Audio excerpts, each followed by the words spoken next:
Selamat siang. Penjelasan mengenai media plan. Jadi sebetulnya media plan secara garis besar itu bisa diartikan sebagai satu bentuk perencanaan terkait dengan campaign yang akan dilakukan yang masih ada kaitannya dengan berbagai platform media seperti televisi, radio, terus iklan iklan cetak, em, terutama kalau sekarang udah masuk era digital, jadi mereka lebih sering menggunakan media sosial seperti web, terus iklan pada sosial media seperti Instagram, Facebook, terus di X juga ada beberapa yang memasang iklan. Jadi kalau media planning itu lebih ke perencanaan bagaimana untuk menyampaikan campaign ini kepada audiens yang lebih luas dengan jangkauan yang lebih luas dan tepat sasaran. Sedangkan untuk media planning, media plan. Sedangkan untuk media buying sendiri merupakan satu bentuk pembelian advertising space. Advertising space itu merupakan suatu wadah di mana iklan itu akan ditempatkan. Misalnya kalau untuk keluar ruangan, untuk ada beberapa space seperti billboard, itu bisa jadikan salah satu contoh dari media buying. Kemudian kalau sekarang tuh kalau pengguna KRL ada beberapa beberapa advertising space di KRL, di transportasi umum banyak KRL ya.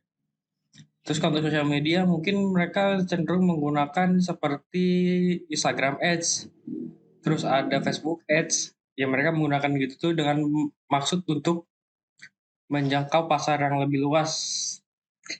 Nah, terkait dengan contoh kasus ini saya ambil dari salah satu rumah sakit yang kampanyenya itu untuk menarik orang, bukan hanya menarik orang sebenarnya, tapi lebih untuk memperkenalkan nih kalau kita ini bisa lakukan booking dokter atau booking check up secara online melalui aplikasi. Nah, jadi di dalam kampanyenya itu pesan yang ingin disampaikan, bagaimana sih cara membooking suatu medical check up tanpa harus datang ke rumah sakit itu sendiri dan harus antri lama-lama. Nah, yang jadi target ini adalah secara geografis berada sekitar jangkauan mungkin sekitar 20 kilometer paling jauh dari area rumah sakit tersebut. Dan secara demografis mungkin bukan mungkin ya, secara demografis target mereka itu ke golongan kelas B ke atas. Jadi letak rumah sakit ini berada di satu areal apa namanya ya, klaster yang tergolong cukup mewah.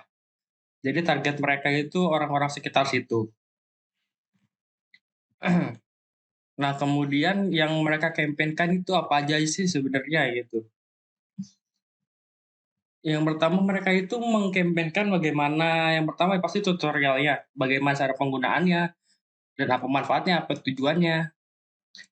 Nah, dalam media plannya tersebut, mereka itu lebih mengutamakan kepada search engine optimization. Yang dimana search engine optimization itu merupakan optimasi dari mesin pencari. Jadi, ada beberapa bukan fitur, ada beberapa hal yang harus digunakan ketika menggunakan SEO.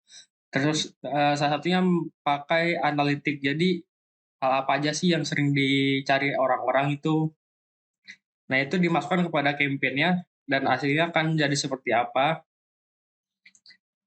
Terus yang kedua itu mereka menggunakan Instagram sebagai salah satu media promosi yang emang cukup efektif. Jadi mereka menggunakan Instagram itu untuk uh, memposting video-video kegiatan, bukan kegiatan apa ya, aktivitas di rumah sakit itu seperti apa sih dan cara booking online-nya gimana.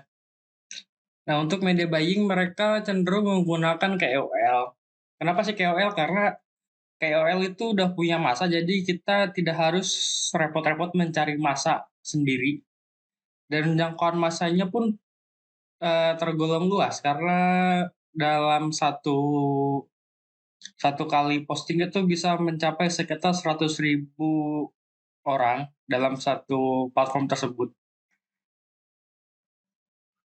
Nah, jadi media S dan media plan itu untuk era digital sekarang sangat berkaitan dengan sosial media.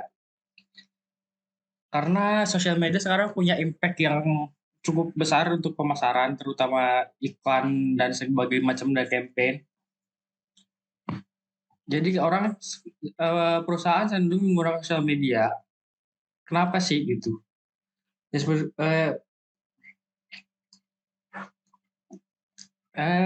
sekian penjelasan singkat dari saya. Terima kasih.